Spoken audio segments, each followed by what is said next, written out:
কবিতাৰ শিৰোনাম হে পৃথিৱী অন্তৰতমা, কবি ৰাম গগৈ। প্ৰতিটো মুহূৰ্ত মোৰ উজ্জীৱিত হৈছে তোমাৰ প্ৰেমেৰে। হে পৃথিৱী মুখৰিত মোৰ হৃদয় তোমাৰ অযুত অনন্ত কথাৰে।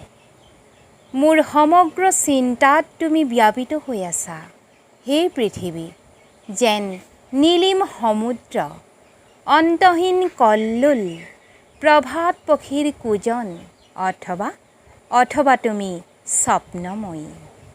হে পৃথিৱী তোমাৰ বুকুত হাত থৈ মোৰ স্বদেশৰ মাটিত মই অনুভৱ কৰিছোঁ মোৰ হৃদয় স্পন্দন, অনুভৱ কৰিছোঁ তোমাৰ সতে থকা মোৰ শেষ পৰিচয়, যেন জন্ম জন্মান্তৰৰ কাল নিৰৱধি। তোমাৰ মুখত মুখ থৈ বিচাৰিছোঁ সৃষ্টিৰ অমিত, কাণ পাতি শুনিছোঁ আত্মাৰ নিহিত গীত, মোহময় সুৰৰ লহৰী।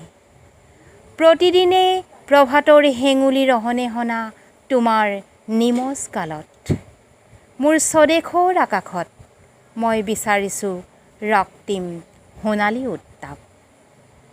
হে পৃথিৱী আশা মোৰ বসন্তৰ কুঁহিপাত, সমীৰণে কঢ়িয়াই অনা গুণগুণ সুবাস, মোৰ সমগ্ৰ সত্তাত উপলব্ধ তোমাৰ প্ৰেম। আজি পৃথিৱীৰ প্ৰেমে মোক উন্মনা কৰিলে। ধন্যবাদ।